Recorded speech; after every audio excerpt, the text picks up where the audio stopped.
नमस्कार. मालिकेच्या आजच्या भागामध्ये आपल्याला पाहायला मिळतं की इकडे कांचन खूपच चिडलेली असते. कांचन म्हणत असते की नाही अरुंधती, तुझं चुकलेलं आहे. तेव्हा तिथे अनघा असते. अनघा कांचनच्या पायांना तेल लावून पाय सोडून देत असते. पण इकडे कांचन मात्र अरुंधतीवरती चिडलेली असते. ती म्हणत असते की नाही अरुंधती, तुझं चुकलेलं आहे. आता अरुंधतीचं नक्की काय चुकलेलं आहे असं कांचनला वाटत असतं. कारण आरोही आणि यशने बाळ न होऊन देण्याचा निर्णय घेतलेला असतो. त्यामुळं कांचनला राग आलेला असतो आणि कांचनचं असं म्हणणं असतं की अरुंधती, हे सगळं तुझ्यामुळं होतं आहे. तू जर या घरात राहिली असती तर हे सगळं घडलंच नसतं असं कांचनचं म्हणणं असतं. पण अनघा म्हणत असते की ताईच्या जागी ताई पण बरोबर आहे. पण कांचनला मात्र या कोणत्याच गोष्टी ऐकून घेण्यामध्ये अजिबातच इंटरेस्ट नसतो. उलट ती अनघावरती डाफरते आणि अनघाला म्हणते की कसं आहे माहिती आहे का, सासूसुना बोलताय, तू मध्ये बोलू नकोस, एवढं लक्षात ठेव, असं ती अनघालाच बोलते. त्यानंतर आपल्याला पाहायला मिळतं की अरुंधती ही आता रेस्टॉरंटला आलेली आहे आणि तिथे सर्वजण बसलेले असतात. तेवढ्यात अरुंधतीला फोन आलेला असतो आणि फोनवरती इकडे मिहीर बोललेला असतो. आता अभिने पण रेस्टॉरंट जॉईन केलेलं आहे. तेव्हा मॅनेजर त्याचबरोबर सगळेजण विचारतात की काय म्हणाले मिहीर सर. तेव्हा अरुंधती सांगते की फूड क्रिटिकवाले येणार आहेत आपल्या रेस्टॉरंटला रेटिंग देण्यासाठी, त्याचं चेकिंग होणार आहे. त्याचवेळी तो जो चिडत असतो त्याला अरुंधती तिथे आलेली आहे ही गोष्ट पटत नाही. तो म्हणतो की मॅडम, हे खूप अवघड असतं, त्यात मिहीर सर पण इथं नाही आहे, जमणार आहे का तुम्हाला. आणि ते खूपच व्यवस्थित चेकिंग करतात. आता यामध्ये नक्की काय गोंधळ होणार आणि अरुंधती तो गोंधळ कसा सावरणार हे आपल्याला पुढे पाहायला मिळणार आहे. तर इकडे आता निखिल आलेला असतो आणि निखिलला आप्पा म्हणतात की आता निखिल आलेलाच आहेस ना, 4-5 दिवस निवांत राहा बघ. तेव्हा निखिल हो म्हणणारच असतो. तेवढ्यात अनिरुद्ध म्हणतो 4-5 दिवस काय, त्याला जेवढे दिवस राहायचं आहे ना तेवढे दिवस राहू देऊ आप्पा. त्यावरती लगेचच कांचन म्हणते नाही अजिबात नाही आहे. अनिरुद्ध, तुला त्रास होईल, तुझी आत्ताच तब्येत, तू त्यातून बाहेर पडलेला आहे आणि हा इथे नको रे. तेव्हा मात्र संजनाला राग येतो. संजना म्हणते का हो आई, काय प्रॉब्लेम आहे तुम्हाला. नाही, माझा निखिल राहिल्याने प्रॉब्लेम होतोय का, माझा निखिल इथं राहिल्याने अनिरुद्धला त्रास होतोय का, इतर वेळी कोणाला त्रास नाही होत आणि आत्ताच होणार आहे का. असं जेव्हा बोललं जातं तेव्हा मात्र इकडे सगळ्यांनाच धक्का बसलेला असतो आणि निखिल तिथे म्हणतो की नाही, मला नाही राहायचं इथे, कारण काही झालं तरी मला आईने सांगितलेलं आहे, मी बाबा आई सगळे आम्ही अमेरिकेला जाणार आहोत. हे ऐकल्यानंतर मात्र सगळ्यांनाच धक्का बसतो. निखिल असं बोलतो याचा अर्थ काय, हा तर अर्थ संजनाला कळतच नाही. तेव्हा निखिल सांगतो की बाबा त्यांचा बिझनेस एक्सपांड करत आहेत आणि त्यांची ब्रांच ही आता अमेरिकेमध्ये ओपन होत आहे असं निखिल सांगतो. तेव्हा मात्र तिथे सगळ्यांना धक्का बसलेला आहे, नक्की निखिल काय बोलतोय. तेव्हा यशला मात्र बरोबर कळलेलं असतं. यश म्हणतो की बरोबर आहे, कसं आहे आता निखिल, तुझ्या आईला बरोबर कळलेलं आहे आता शेखर काका कोणत्या लेवलपर्यंत जाऊ शकतो याची जाणीव बऱ्याच लोकांना नव्हती आणि आता ती होणार आहे असं यश सगळ्यांच्या समोर म्हणतो. म्हणजे शेखरची बाजू घेत त्याने संजनाला चांगलाच टोमणा लगावलेला असतो आणि सांगितलेलं असतं की आता निखिल, तुझी आई तुझ्या बाबांबरोबर आहे ना, मग काहीच प्रॉब्लेम नाही आहे, त्यांचा बिझनेस हा चांगलाच एक्सपांड होणार आहे या भाषेमध्ये सांगितलेलं असतं. आणि त्याचबरोबर इकडे आपल्याला पाहायला मिळतं की या सगळ्या गोष्टींमुळं इकडे संजनाची मात्र भलतीच वाट लागलेली असते. संजनाला कळून चुकलेलं असतं की आपण चुकीचे आहोत, आपण शेखरला सोडून ह्या अनिरुद्धकडे आलेलो आहे आणि यांच्या घरासाठी ते आपण वाद घालत आहोत. तिथं तर शेखरने सगळं स्वतः कमवलेलं आहे आणि आता अमेरिकेमध्ये पण त्याच्या ब्रँचेस त्याच्या ओपन होत आहेत. म्हणजे खरंच ही गोष्ट खूपच मोठी आहे. ही गोष्ट आता संजनाला कळून चुकलेली असते आणि त्याला आणखी काही बोलायचं काम मात्र करत असतो, तो म्हणजे यश मात्र संजनाची अजिबात लायकी ठेवत नाही. तिला दाखवून देत असतो की ती किती चुकीची आहे, तिने कोणाला सोडलेलं आहे, कोणासाठी सोडलेलं आहे, ह्या गोष्टी बरोबर यश तिला चांगला जोडा लगावत असतो. त्यानंतर आपल्याला पाहायला मिळतं की आता राखी पौर्णिमेचा कार्यक्रम सुरू होतो, राखी बांधायचा कार्यक्रम सुरू होतो आणि पहिला नंबर असतो तो म्हणजे ईशा, पहिला नंबर असतो तो म्हणजे अनिरुद्ध आणि विशाखा विशाखा अनिरुद्धला राखी बांधायला जाते तेव्हा अनिरुद्धला राखी बांधते. ती खूपच रडत असते, तिला खूप वाईट वाटत असतं. ती म्हणत असते की खरंच हे जे काही घडत आहे ना ते पूर्णपणे चुकीचं आहे. दादा, मला तुझ्याकडून कोणतीच ओवाळणी नको आहे. तू फक्त सुखरूप असला पाहिजेस, तुला काहीही होता कामा नये, कारण तुला काय झालं तर ते मला सहन होणार नाही.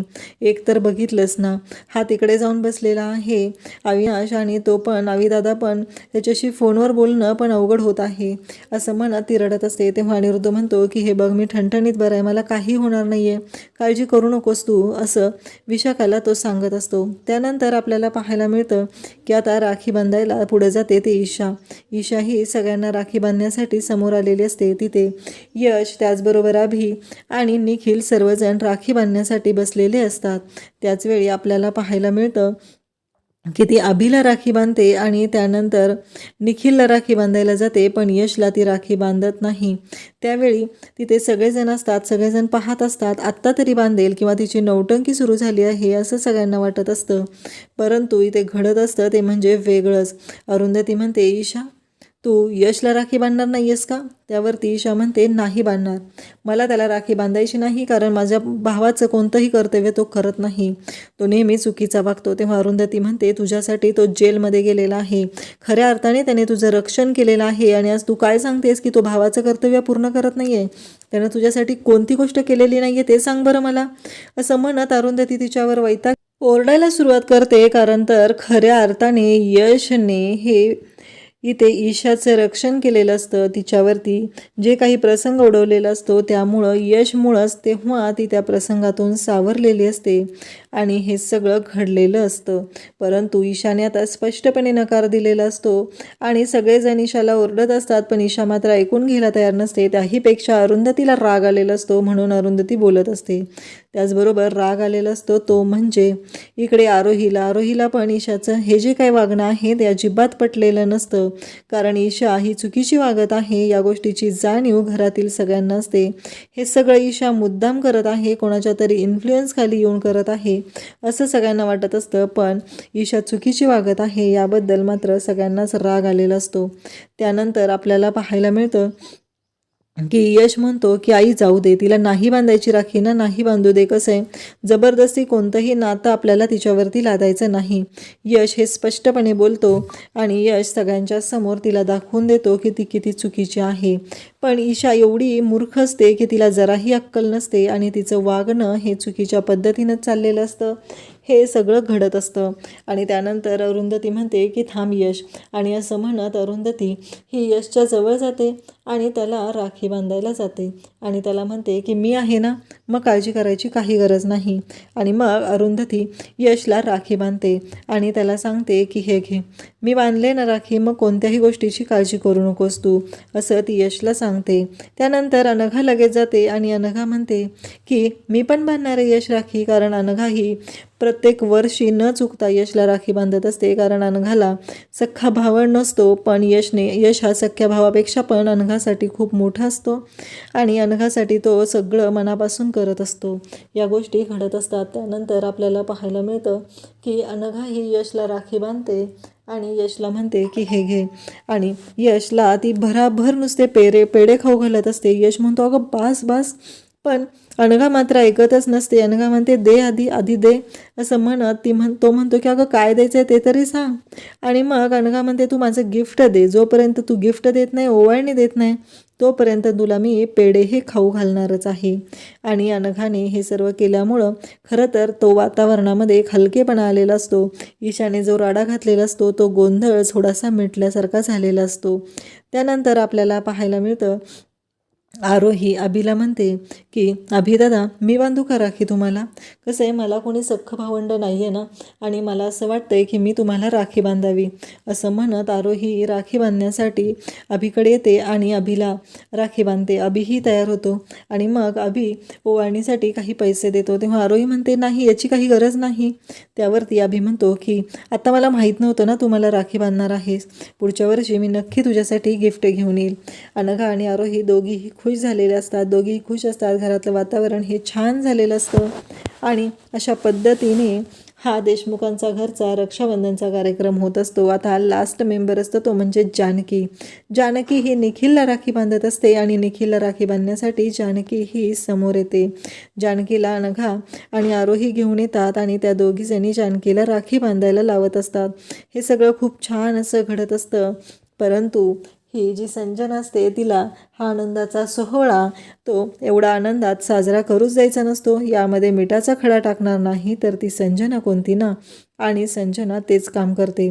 त्याच्यामध्ये मिठाचा खडा टाकायचंच काम ती करत असते. आणि संजना म्हणते की तुम्हाला माहिती आहे का, आज ना जानकीला स्वतःचं सख्खं भावंड असलं असतं आणि सख्ख्या भावंडाने राखी बांधायला ते तयार झालं असतं. असं म्हणता क्षणी सगळ्यांना धक्का बसतो. सगळेजण म्हणू लागतात की ही असं काय बोलते, सख्खं भावंड म्हणजे काय म्हणायचं हिला. पण आरोही आणि यशला बरोबर लक्षात येतं.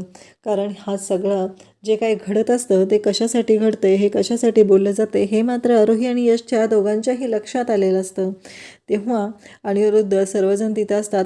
कांचन म्हणते तुला काय बोलायचं आहे ना ते स्पष्ट बोल, हे असले आडेवेडे घेऊन बोलत जाऊ नको. संजना म्हणते हो, मला ही स्पष्टच बोलायला आवडतं असं म्हणत ती बोलायला सुरुवात करते.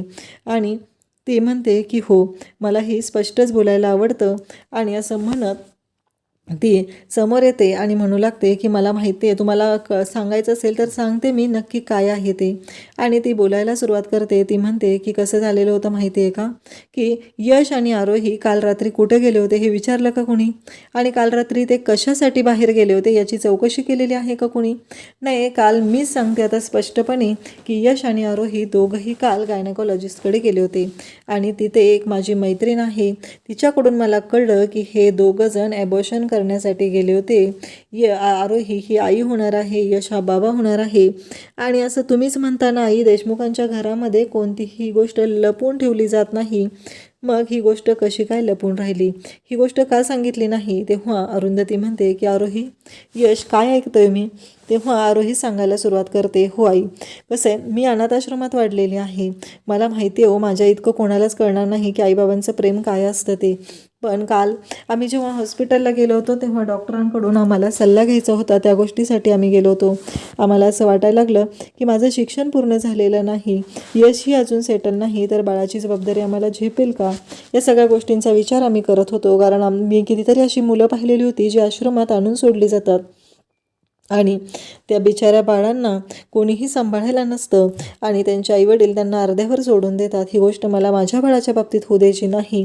म्हणून मी असा विचार केला होता. पण हॉस्पिटलला गेल्यावर एक बाई मला भेटल्या आणि त्यांच्याकडून कळलं. तेव्हा तो प्रसंग आरोही सांगू लागते. आरोही म्हणत असते की तुम्हाला माहिती आहे काही, त्यांना बाळ होत नव्हतं. त्या म्हणत होत्या तुमची पहिलीच वेळ आहे का. मी म्हटलं हो. आणि मग त्यांनी मला सांगितलं. तेव्हा त्या मला म्हणाल्या की नाही, कसं आहे माहिती आहे का, यापेक्षा कोणती गोष्ट चुकीची आहे मीही तुला सांगते, असं म्हणत त्या मला बोलत होत्या. त्या मला सांगत होत्या की नक्की काय चुकीचं घडतं. कारण त्या म्हटल्या जेव्हा माझ्या पण पहिल्या वेळेस असं मला वाटत होतं आणि तेव्हा मी म्हटलं की नाही, आपलं अजून खूपच राहिलेलं आहे, खूप मोठी जबाबदारी आहे, म्हणून आम्ही थांबलो. पण हे आम्ही चूक केलेली आहे हे आमच्या लक्षात आलं आणि आज इतकी वर्ष ते चूक माझ्या पदरात नाही. तर आता उद्याच्या भागात कांचन खूप चिडलेली असते आणि अरुंधतीला ती म्हणत असते की हे सगळं तुझ्यामुळेच घडत आहे, तूच या सगळ्या गोष्टींना जबाबदार आहे, असं म्हणत ती बोलत असते. तेव्हा अनघा म्हणते की ताई पण ताईच्या ठिकाणी बरोबरच आहे ना, तुम्ही प्रत्येक वेळेस ताईलाच का दोष देता, असं अनघा म्हणत असते. तेव्हा कांचन म्हणते दोघीजणी आम्ही बोलतोय ना, तू मध्ये बोलायचं नाहीस. आता दोघी सासू सुना बोलतायत ना, तू मध्ये बोलू नकोस अजिबात, असं अनघाला कांचन सांगत असते. त्यावेळेस अनघा शांतच होते. त्यानंतर आपल्याला पाहायला मिळतं की रेस्टॉरंटमध्ये अरुंधती आलेली आहे आणि रेस्टॉरंटमध्ये आता सगळ्यांच्या समोर तिथं बोललं जात आहे ते म्हणजे फूड क्रिटिकवाले रेटिंग देण्यासाठी येणार आहेत. अभि आता काय गोंधळ घालणार हे आपल्याला पाहायला मिळणार आहे. अशाच अपडेटसाठी चॅनलला सबस्क्राईब करा. थँक्यू.